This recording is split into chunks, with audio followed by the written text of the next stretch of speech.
Hello and welcome to this week's edition of The Road Less Traveled with Gary L., Gigi's Boo, and a whole host of chatters over at the RLM chat room at reallibertymedia.com on RLM Radio. Hello, Gigi's Boo.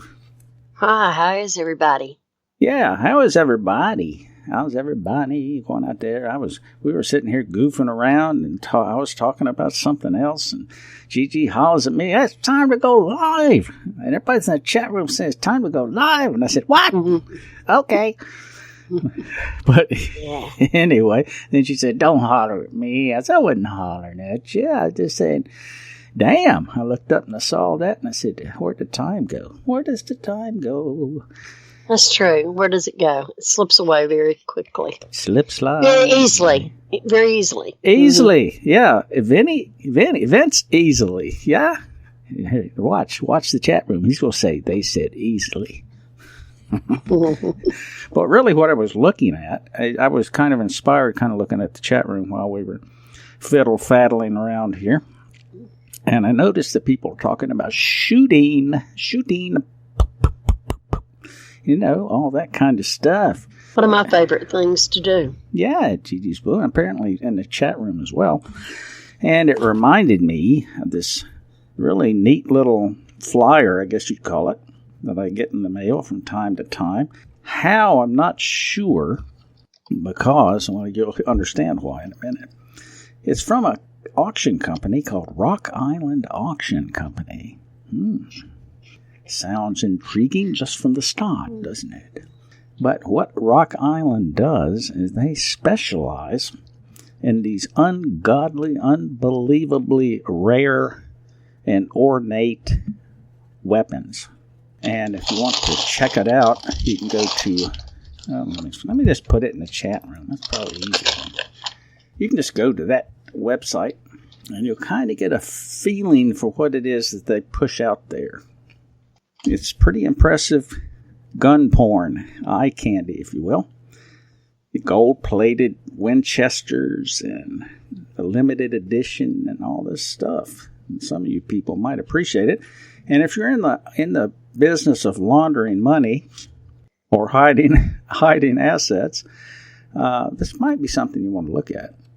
I mean, that's really what a lot of art and art purchases and things like this are all about, is to hide assets. That's right. And, excuse me for coughing. That's okay.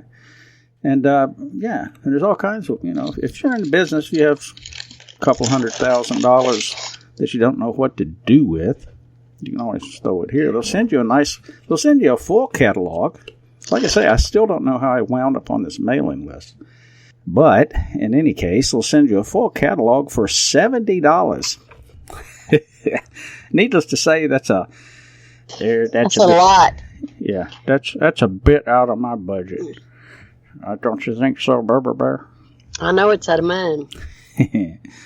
Although they're fun to look at.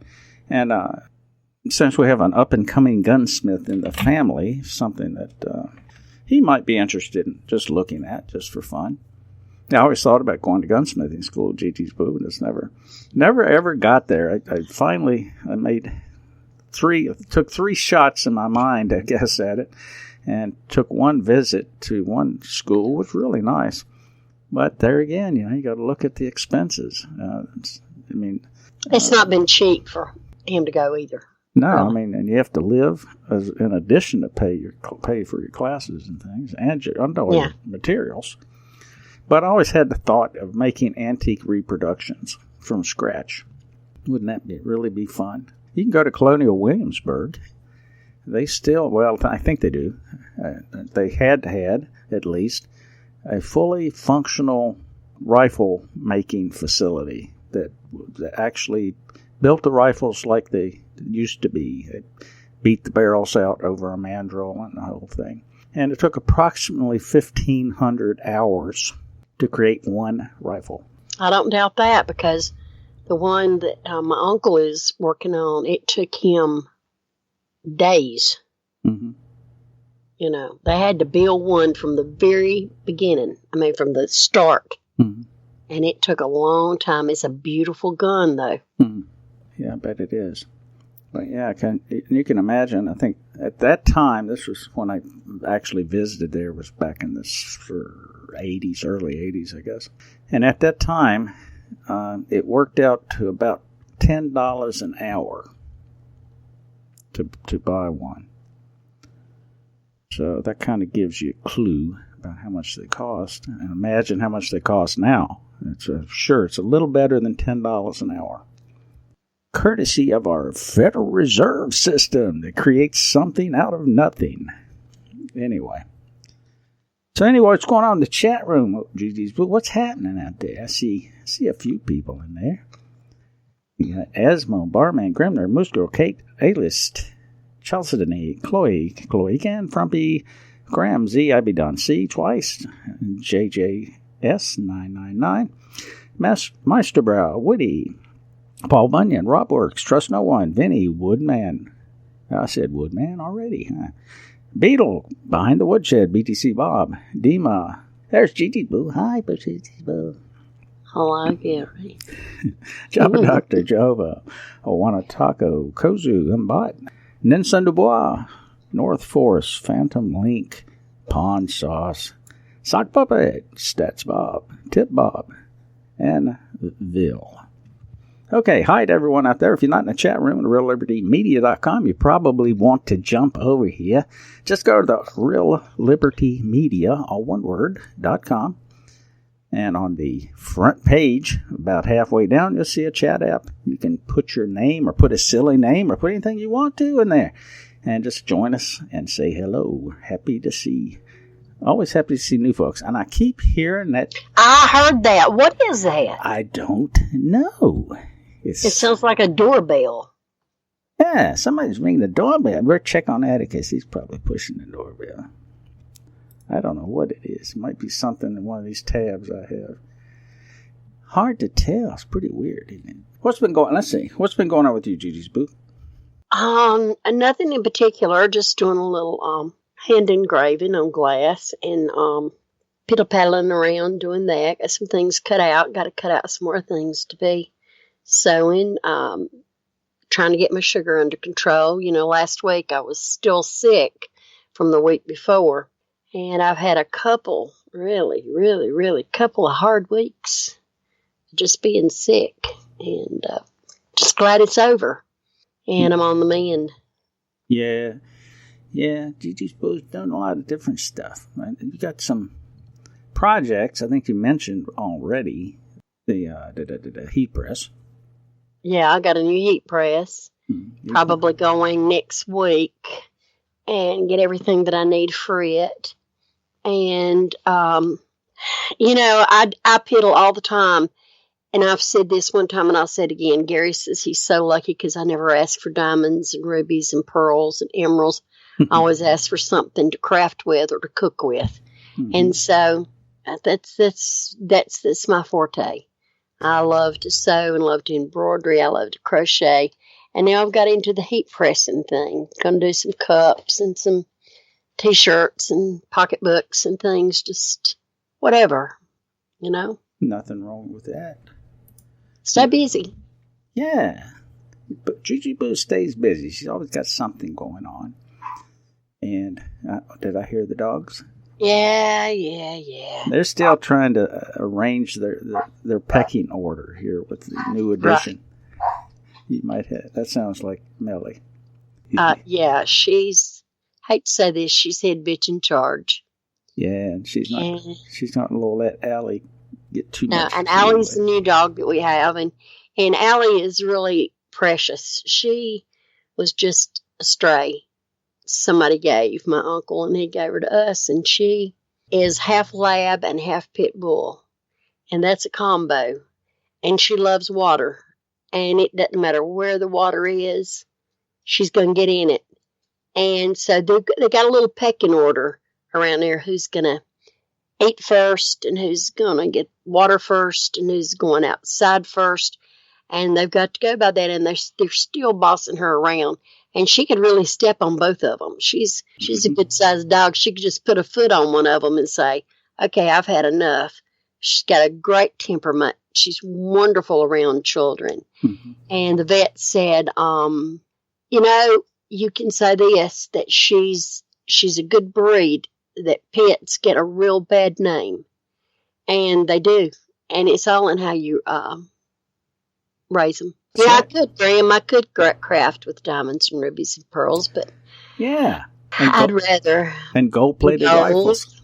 Yeah, and some silver and stuff like that. Yeah, I could. Yeah. And let's see what's been going on here this weekend. Of course, they've, as a, I guess most of you know, I'm an amateur radio operator. That's kind of a fun thing. It's something I did in my, what do you call that list? A bucket list. That's it. Bucket list. Blah, blah. Mm-hmm. That was one of my bucket list things as I got older, and managed to get into that. And this time every year, and of course, there are always these kind of contests they have, but this time every year is kind of a fun contest. It's called a Worldwide CQ. Of course, CQ is the shorthand for general call. When you say CQ, it means you're calling for anybody.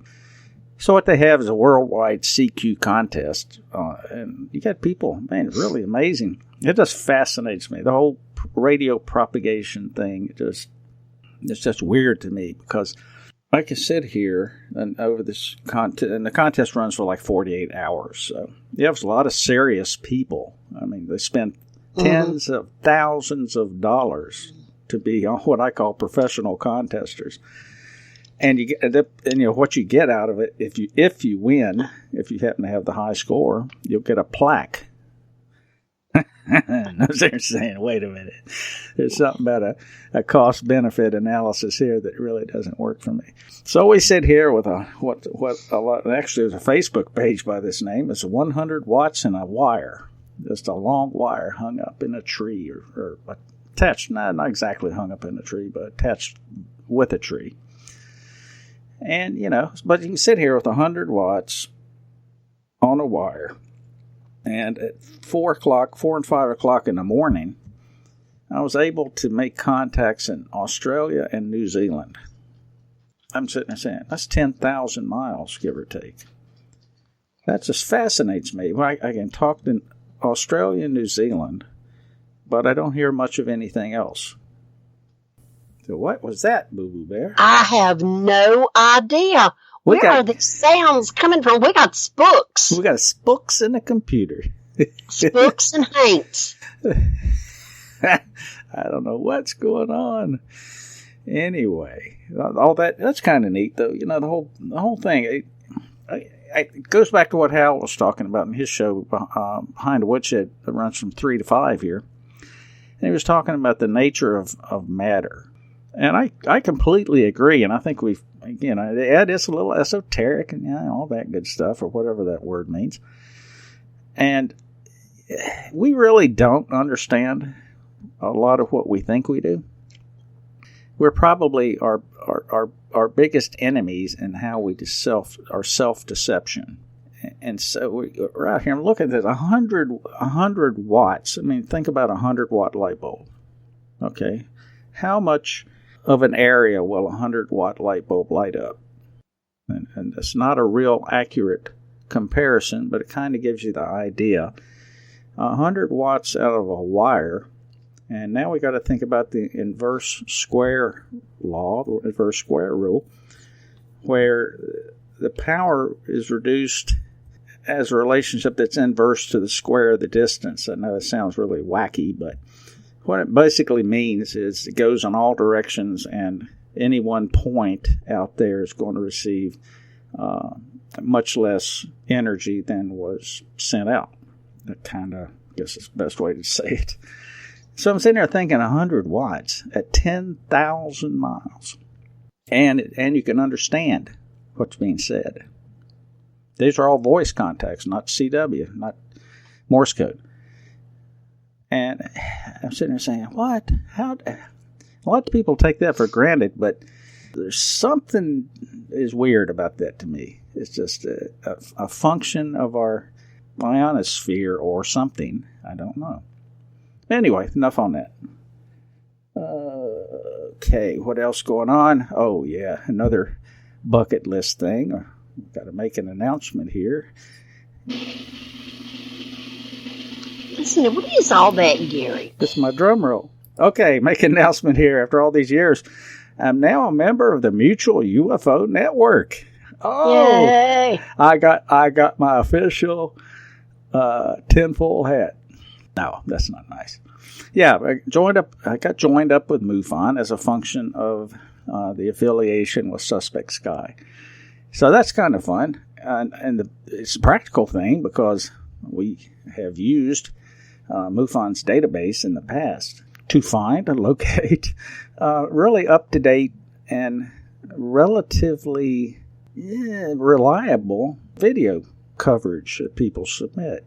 Of course, there's a lot of junk out there, and MUFON will be the first to tell you that 70% of the sightings that are reported are either known or, they're hoaxes.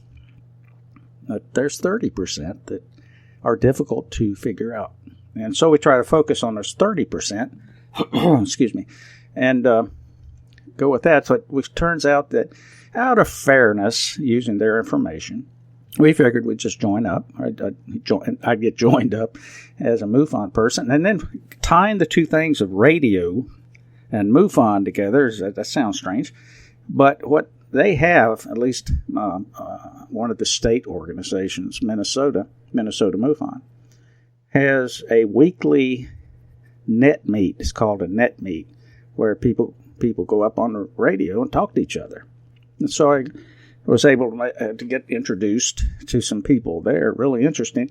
One of the guys, as many of you know, we did this mini documentary on Project Stargate, on remote viewing and all that. A lot of people say, nah, that's not real.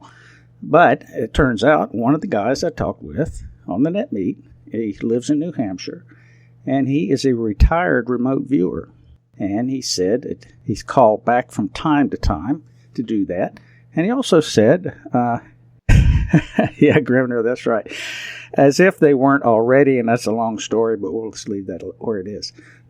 But anyway, the guy, he said he actually does seminars on the topic. And he there it is again, boo-boo. I have no idea what that is. I don't know what it is. We've got a hint. It's aliens.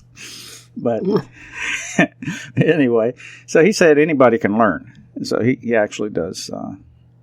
We might get him on as a guest if he'll agree to do so. Grimnir MUFON, the FBI's been watching Gary for years. Yeah, that's me too. They get tired of it because they don't like learning stuff. They say, that's not fair. We can't disprove what you say. Yeah, whatever. Everybody's watching everybody now anyway. I mean, if you haven't figured that out yet, that's why it's gotten to the point now. Say, so what? I mean, if you don't murder people and cause damage to anything, what are you worried about? I'm not worried about it. Like, come on. Bring your game. Bring your best game. But, whether we like it or not, it's going on. Laugh at them and keep on telling the truth. That's probably the truth as best as we understand it. That's right. Yeah. That's right. Anyway, that's the MUFON thing happening. And we're going to have a teleconference. Not teleconference. Well, I guess it is a phone conference, Skype conference. Tomorrow at 7 p.m., I think it is, with the folks out of MUFON, because they're going to do a live stream in April with someone who knew Lieutenant Colonel Philip Corso quite well, actually assisted him in writing the book that he wrote, which is, the name has escaped me. But anyway, anybody who knows who Philip Corso is, he's kind of a controversial character who opened up, apparently, in whistleblower style, talking about all these things that came out. Oh, The Day After Roswell, that was the name of the book. That talks about all that stuff. That really brought him out, didn't it? What's that? The Day After Roswell. They're really going to be watching him. Yeah, bring it on. We'll go talk about it. I'll even make him a tinfoil hat. I'll autograph it for them. their own personal tinfoil hats. But anyway, that's going to be happening. So we're going to be talking about how we might be able to carry that live stream, which some of you might be interested in watching. And so anyway, that's really what's going on with that. Gigi's Boo, I've been running my mouth. It's your turn. No, I'm listening. Your turn. No, Boo Boo Bear, you're not in the audience. You're supposed to be behind the microphone. I am behind the microphone. I'm behind the man behind the microphone. No. So take it away. That's why my butt's sore from getting kicked so much. I was wondering what that was. Yeah, well, sometimes you need it. Yeah. Another thing, well, since we're on MUFON, another thing, though, that's interesting to me and always has been since I found out about it, is that many of you know who Robert Bigelow is. If you don't know Robert Bigelow, he's a guy who's behind the concept of a civilian space station. Robert Bigelow is a billionaire and owns Bigelow Aerospace. Not only that, but he is part of the Skinwalker Ranch that many of you may have heard of. I know, Jesus, we don't like that word. Skinwalker Ranch out in Utah. It's also, the name of the ranch is the Bigelow Ranch. And has an interesting story behind it. Now, for those of you who like creepy stories, Skinwalker Ranch is kind of creepy. Yeah, Kneecap. Yeah, Kneecap was an interest too, Grimnir. So, that was one of the waybacks. I remember back in the early days, you had APRO and Kneecap and MUFON, and there were several others that I don't recall. Anyway, the Bigelow Ranch. But anyway, let's get into it. Robert Bigelow.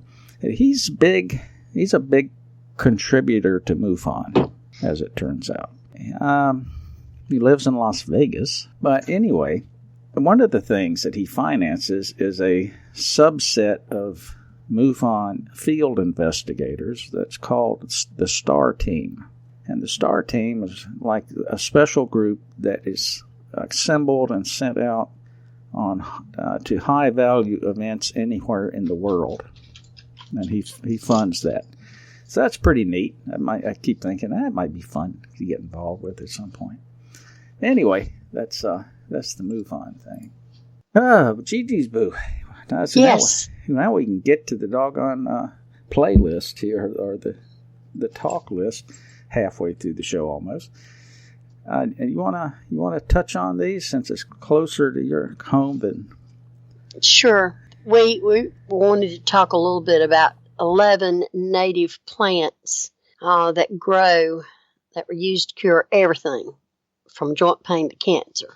Cherokee. They will tell you that everything that we ever needed to cure anything, Creator God gave us on the earth, but we've poisoned it with our stupidity and chemicals and all this other stuff. And these were very interesting. Most of them I knew. One I didn't. One of them is called Big Stretch by the Indians, but it's wild ginger. And everybody knows that ginger is very, very good on the digestive side, your stomach and everything. It helps you digest food. It treats stomach problems like upset stomach, colic in children, and intestinal gas. You can drink it as a tea, and it's also been known to help clear the lungs. And it's a very good thing. It grows low. It's got a heart shape, a leaf, and it grows low to the ground, right on the ground. This one that I was not familiar with, really wasn't. I'm sure that my grandmother would have known it. It's called hummingbird blossom. It's called buckbrush. And it was used to treat cysts, fibroid tumors, inflammation, mouth and throat problems. And present-day research has said that this herb is great for treating high blood pressure and lymphatic blockages. The Cherokees used it mainly as a diuretic to stimulate the kidneys, and also conditions such as inflamed tonsils, enlarged lymph nodes, enlarged spleens, hemorrhoids, and menstrual bleeding. You get all the effects from the blossom by steeping some of the leaves and the blossoms in hot water for about 5 minutes, and then you drink it while it's still warm. Another one was what we call pull out a sticker. It's a greenbrier, and anybody that's in the eastern part of the United States, probably as far up as maybe upper part of Virginia, would know this. It's a plant that grows. It grows like a bush. It's got stickers on it, and it's got little green berries. The roots of this plant are real rich in starch, and it's full of calories. And a lot of times they would make this into the flour. They would gather it during the summer, make it into a flour to use during the winter when we needed more calories. But it's got a strange flavor. It's I'm trying to think maybe what it would taste like, but I'm not exactly sure. It's sometimes it tastes mineral-like because it's got a lot of minerals and vitamins in it. It's got a rubbery texture. And like I said, it's the roots used like a potato or either can be ground into flour. It's used as a diuretic too, and it's used in urinary infections and to purify the blood. They take the bark and they bring it down and put it into an ointment, which would be a little beeswax and a little bear oil or type of oils from animals, to make a salve to use for burns and minor sores. It's also the leaves. You can steep it and treat it for arthritis. You can drink it for arthritis. You can take the berries and consume them raw, or you can make them into jam. Now, I've never had the jam. My mother has. Another one's wild mint. It just grows commonly around. It's got a beautiful little lavender flower with it. Almost looks like trying to think, what's the name of that tree, Gary? Sycamore ball. You know how the sycamore tree balls look. This way this looks, except that it's flowered. And it's really, really used a lot because mint has been shown to really soothe lots of things like anxiety, again, upset stomach, and it's got a lot of antioxidant properties. Contains magnesium, potassium, calcium, vitamin C and A, and fiber. They took this to aid in digestions. And one of the things that really comes to my mind is when we were up on the res filling around and running around, we'd find the wild mint and we would chew on it, just pick it and chew on it, and then we'd go to the spring and get some water. And you talking about cold, it would make that water 20 times colder than it already was. It's almost freezing, really, to tell you the truth. They crush the leaves a lot of times and use them on a cold compress to make it into ointments. And you can put it in your bath to soothe itchy skin. It's used to lower high blood pressure. And you can add it to a lot of other things. I know you have heard Gary and I talk about Dr. Tinctures. It comes in a bottle, and we get it, and we keep it, and you're really supposed to mix it with some water because it's 70% alcohol. Comes in a quart, and it's got so much mint oil in it. And a lot of times in the summertime, if I'm out, I'll wet a towel, and then I'll pour the Dr. Tinctures over it, and I'll just put it around my neck, and you'd be surprised at what the mint does for heat. Run it across my face, and everything's really good. The next one's blackberry, and I'm pretty sure all y'all know what blackberries are. They're very good for an agitated stomach. You can use it for bleeding gums. You can chew on the leaves. You can make a syrup. You sweeten it with maple syrup or honey. The blackberry root, when it's boiled and taken, it lessens the swelling of the joints and tissues. And of course, you know that, oh man, those blackberry cobblers and blackberry dumplings. Oh my God, my mama used to make us, she'd get blackberries and she'd boil them and put some sugar in them, and then she'd roll dumplings and put in it. We'd have it for breakfast. It's wonderful, wonderful. So you can't beat it. It's got a lot of vitamins too. It's got vitamin A, C, B6, E, K, riboflavin, thiamine, folate, niacin, potassium, zinc, calcium, magnesium, iron, and phosphate. And it's got plenty of amino acids and dietary fibers. Cattail, one of my favorites. Cattails are really, really, really good. You can eat the heads of them before they come into fluff.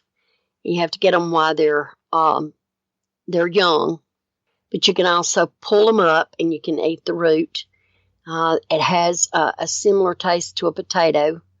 Very good. Great to eat. A lot of people won't do it, but I eat them all the time. You can mash them up and boil them. The paste that you can make from this helps sores and burns. And it's also pollen is real rich in protein and can be used in baking. Now, when you get the pollen, you get it as the tail, we call the tail the bloom. It'll be on the top. And I've seen my grandmother go out and she would take it and hit it and knock the pollen down into her hand and then put it in a jar. Very good. Sumac. Qualaga. Sumac is wonderful. It's when you boil it and you strain it, it tastes like lemonade. It's a natural lemonade. The bark can be used to treat diarrhea, and you can gargle with a sore throat. And the drink that I'm telling you about is real rich in vitamin C. And the tea from the sumac leaves can reduce fevers. You can crush the leaves into an ointment to relieve poison ivy rash. A study in an Iranian journal of pharmaceutical research reported that sumac, if added to daily diet, can help your cholesterol. But we love sumac. We have sumac all the time. Just do, this wild rose. This fruit's real high in vitamin C. We use it to treat the flu and the common cold. Make a tea out of it. And wild rose hips, and it helps the kidneys and the bladder. It also helps the sore throat, treat diarrhea. And you can always take the petals and make it into a jam. The next one is mullein. It is very, very important. If I was going to have any dried herb in my cabinet, it would be mullein. Mullein grows in your yard. It's wild. You can inhale the smoke of the roots and leaves, and it will really clean your lungs and open up your pathway to breathe.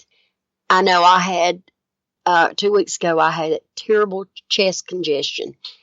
And my mama got that mullein down, and she didn't make me smoke it, but she brewed it up in some tea.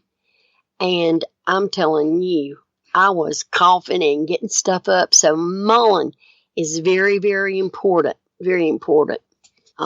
Really like that. It soothes the mucous membranes. You can soak your feet in a warm soak, and it'll stop the swelling and joint pain. Mullein is also anti-inflammatory, and it's just all around good one. Okay, Kawi Lycidae, yellow dock. Now, it looks a lot like dandelion. You have to look real close to know the difference between yellow dock and dandelion. But it's really used a lot in the kitchen, and you can eat it like spinach. It's got, like most greens, it is very rich in minerals and vitamins. And the roots accumulate great supplements from deep underground. It's very high in iron and very good. It's good for minor bruises, diaper rash. We also use dirt dauber's nest for diaper rash. I know that sounds wild, but go out there and get them after they've vacated it, and you beat it up and just tie it up in a rag and powder them babies' behinds, and you don't have any. And what's in the dirt dauber nest that stops it is the saliva of the dirt dauber, and it stops it. Okay, squirrel's tail, yarrow. this one is very good for blood clotting properties, especially like somebody has been cut or maybe might have internal bleeding. If you can get them to drink a tea of this, it really helps. You can crush the leaves and apply it to an open wound to stop excess bleeding. The juice mixed with spring water, like I said, can stop the internal bleeding from the stomach and intestinal tract. We had a dog one time, a horse one time that had some bleeding, and we stayed up all night and gave Garrett to this dog. Excuse me. These dogs are on my mind. To this horse, and it pulled through. You can make a tea with it. Like again, it helps the kidney and the bladder. And these are all goods. But if I had to pick one, I'd pick mullein that I would keep all the time. You need to keep all of them. My cabinet's full of it, but very important there. Okay, Gary, take it off. Yeah, I just want to touch on the dirt dauber. Many people out there may not know what kind of creature that is. It's also called a mud dauber. And it's actually those black bees or black wasp-looking creatures that build these dirt nests, and you find them. There it is again. I don't know what it is. They dig these nests. Anyway, they build them on the side of walls. You probably notice them. Actually, as far as I know, mud daubers or dirt daubers aren't particularly aggressive, but if you mess with anybody's nest, they're going to try to defend themselves. So, like as Brenna said, wait till the nest is vacated and collect the nests, and you can put them in a bag or a sack or whatever. And it is the saliva is quite effective on rashes, and particularly diaper rash, things like that. I'll tell you something else too. If excuse me, my mother keeps a few spider webs around all the time. She learned it from her grandmother. And she always has a oil lamp that's got a little soot. She never cleans it. If you get somebody that's cut, grab you some of that spider web, put some of the soot on it, which is carbon, and lay that spider web on it and pull it together. You'll stop it. It has the same properties as for clotting. I said that Grandma Spider is remarkable, so that's very good. You hear the dogs. They're trying their best to get on the air. Yeah. Yeah. That sounds like Alley oop yipping. Act like you got some sense. We in a council house. Yeah, that's right. No, can't have none of that. You got to have the talking stick if you can talk. That's right. Okay. How about some of these trees of southern this? I did want to say this. All you folks who are listening who are not in the chat room, well, you're just missing out on these links because Grimner pointed out about the level of information that is necessary. You hope you never need it, okay? But for whatever reason in the past, it was necessary. And if you happen to be one of those people who believes that this is the only iteration of intelligent humanoid life on planet Earth, I think you're probably barking up the wrong tree. Sorry, dogs. There's just a lot of reasons why that's probably not true. Yeah. Probably not true. And mathematically, I can kind of point out what the reasons are. It's not true. But anyway, we hope we never need this stuff, but you might, and it's always good to have. And if you were in the chat room, you'd have access to the different links that are being placed in here. And if you're not here live, sorry for your luck. We came to a decision that, I understand some people can only listen on archives. Sorry about that. But if you want to, you'll have to come to Real Liberty Media and tune in live if you want to get this stuff. Yeah, we're paying the butt. Sorry about that. No, not really. Anyway, Gigi's Boo, you want to talk about this? You go ahead. I can't find my link for some reason. Trees of, they call it Appalachia. And I think I've said before how that's such a pompous creation back in the 70s, back when the the first Earth days were being commemorated and things like that, they came up with this term Appalachia as some sort of regional designation. That flowed down from the great ivory towers of academia. So it's actually the Appalachians, which refers to a mountain chain, not a region. Okay. Anyway, that little rant off to this side.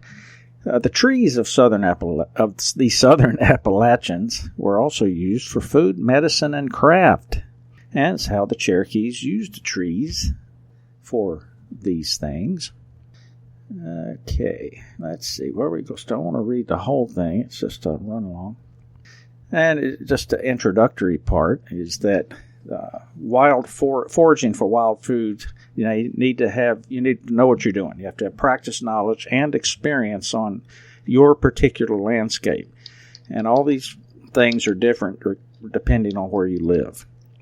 So you need to know your region. It's kind of like gathering mushrooms. What are edible mushrooms where you live may not be edible mushrooms somewhere else. So you have to know what you're looking at. And when in doubt, don't even try. No, that's right. Okay. Now we'll finally get to the thing here. Wild plant foragers get excited for the time of year, and we're in that time of year right now, actually, that when the green shoots start to make their way up through the soil for, people like to, that people feel better. I think it's based in our heredity that we feel better during growing seasons. It's like the end of the winter. It's like we're back to tilling the soil, and that's really kind of fun. It's kind of neat. But we have to look at the different trees. The tulip poplar, for one, is actually in the magnolia family of flowering trees. And there are lots of different names for it. Tulip poplar, yellow poplar, canoewood, yellowwood, and tulip tree. Any of those sound familiar, Gigi's Boo? Yeah. Okay.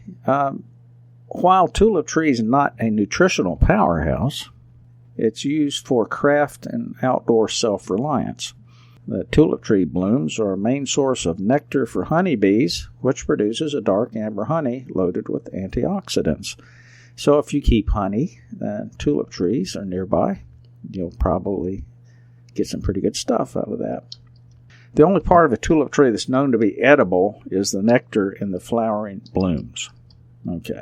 So anyway, it's not a great direct source, but if, the bees can turn it into something really good. But the medicine from tulip tree, that's been used in the past, both by the Cherokee and people in the Appalachians. They turned it into a poultice for inflammation and sores, used the inner bark for periodic fevers, diarrhea, pinworms, and as a digestive aid and for rheumatic pain. Supposedly, also, the inner bark was chewed as an aphrodisiac. The bark could also serve as a substitute for quinine in treating malaria. Not too many cases of malaria around here that I know of, but nonetheless, if you have a tulip tree, you can treat malaria. You can use it to treat a toothache. That could be important. And also a tonic to make you break out in a sweat and treat fevers. It's a little bit like... it's like ginger. Ginger, thank you. I was losing that word. The root bark and seeds are used as a wormer. So if you got worms, and that may sound weird or strange, or you may laugh at that. However, truth be told, most people carry some sort of parasite. Everybody carries a parasite. Right. It doesn't have to be a worm. It can be those little rascals in your eyelashes or whatever, but you got a parasite, yeah. Mm-hmm. It's just part of our nature, That's part of the way the world works. So you can treat yourself for certain kind of worms by using the tulip tree bark. Also, it makes a cough syrup. What do you know about that? And, of course, it's used for crafts. You can use the wood for a friction fire, the fire starter thing. Mm-hmm. Yeah. The inner bark you can use for tinder. It's really hot, quick-burning firewood, and it doesn't produce like long-lasting coals, but it's a good starter. And it makes good cordage. Also makes containers, arrow quivers, things like that. And it's nice to carve. You like to carve? It's pretty cool that way. It works well as insulation, as you might imagine. And it can be the shredded bark, inner bark, can be stuffed between layers of clothing. So if you're stuck out in the wild, you can shred the bark and stick it in your clothes. A little bit like newspaper that way. Mm-hmm. And you can use it for roofing or siding of shelters. Kind of fun. It's a lot. From a simple tulip tree, a whole lot of things can be done, right, Gigi's Boo? That's right.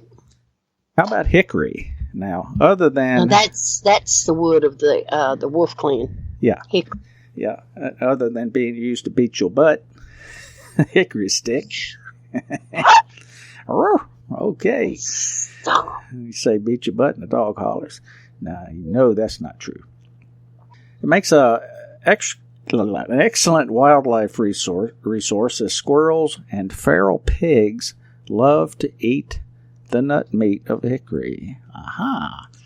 So, might be a nice place to hang out in disguise, so to speak, if you're in a region with feral pigs, but certainly if there's squirrels around and you're interested in having some squirrel for breakfast, might be a nice place to hang out. You can eat the sap. The sap water from hickories can be consumed without treatment. So, you need some water, find hickory tree. The nuts, they contain fats, protein, carbohydrates. Hickory syrup from crushed and processed nuts. Cooking oils from the nuts. Konuchi, a popular Cherokee hickory nut soup. It's good too. Nuts with exterior husks are useful as charcoal for cooking food, so you can burn them too. And there's an image in the link that shows that. Hickory milk. They're beating out the nuts, I suppose. It says it's as sweet and rich as fresh cream and is an ingredient in most of the cooking, especially hominy and corn cakes. Does that sound familiar, Gigi's Boo? Yeah. Okay, medicine from hickory. You can make an infusion or tea of boiled bark for arthritis pain. You can inhale the fumes of young shoots on hot rocks as a treatment for convulsions. Wow. And I'll explain the wow in a minute. It's used as a cold remedy, as a liver aid, a gynecological aid, and has dermatological uses. It's also used for stickball sticks. I can't imagine why. You can get your butt beat with a hickory stick. Crafting bows, handles, firewood, smoking meats, hickory smoked meat, or hickory smoked fish, or hickory smoked anything. It's really good. You can make furniture. The inner bark of a mocker nut or shell bark hickory is used to finish baskets. Hickory ash was used to make lye for soap. Okay, something you can make soap from. Inner bark also used for cordage. So, green nut husks are used as a dye. So you can dye cloth using a hickory nut. If y'all don't stop. Nut oils mixed with bear fat as an insect repellent. Pine tree. Everybody's got a pine tree around. The eastern white pine, the only species in eastern North America with 5 needles in the fascicle sheath, the paper-like sheath that surrounds the base of the needle. So there's 5 needles in there, and you can use it to identify it as an eastern white pine. Hemlock is a part of the pine family that grows in southern Appalachians. Like other pines in our region, the inner bark is edible. Pine nuts are really good. You can eat those. You can eat the inner bark if necessary. It should be boiled or cooked since it's high in terpenes. That's what turpentine comes from. It can also be dried and ground into a flour. Pine pollen can be collected and is edible and used like a flour, much like something else Gigi's Boo mentioned earlier. Long strips of inner bark can be boiled to make pine noodles. And for medicine, you can make pine needle tea and that's good as an antiseptic, astringent, inflammatory, antioxidant, expectorant, high in vitamin C for colds, flu, cough, congestion, and even scurvy. You had no idea that all this was out there, did you? I mean, all this is, I mean, I'm going to rant a little bit. We've become so freaking indoctrinated by the medical mafia and the pharmaceutical mafia and the vaccine mafia that we think that we have to go to them for all of these things. Bull crap. This has been here.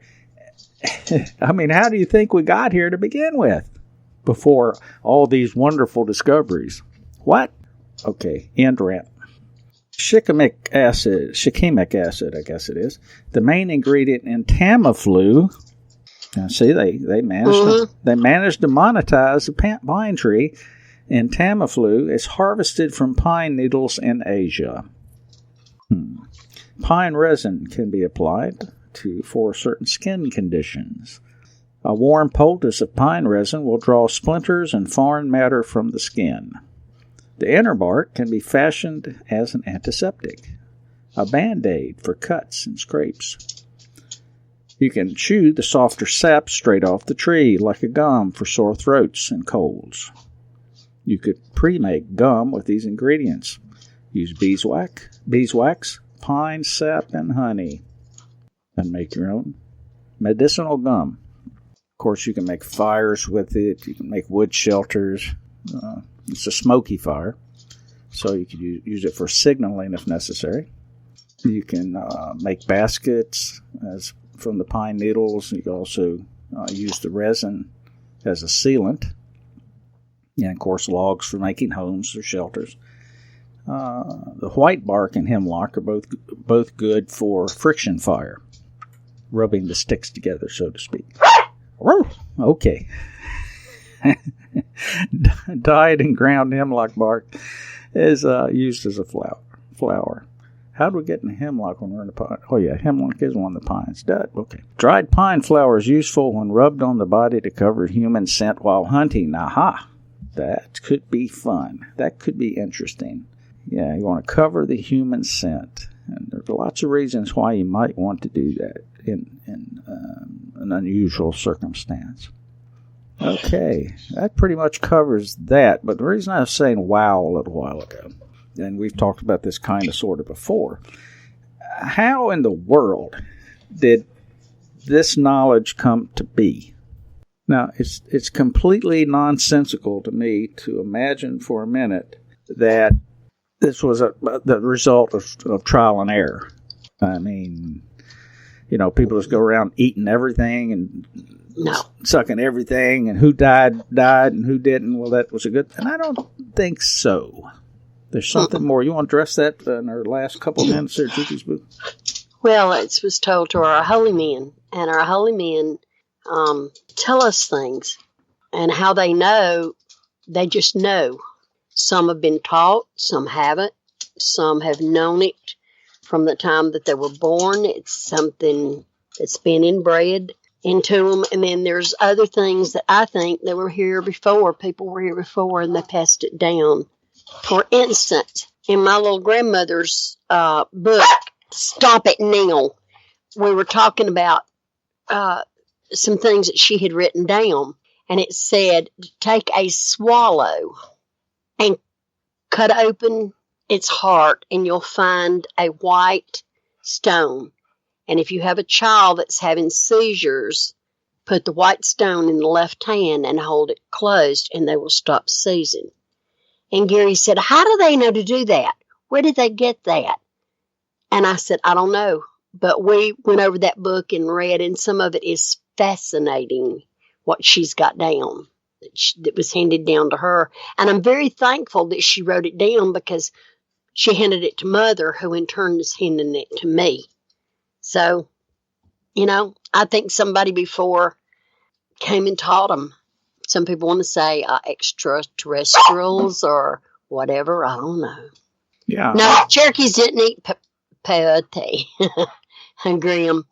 They never did do anything hallucinogenic to do that. That was more the Plains Indians. They talk about the spirits visiting.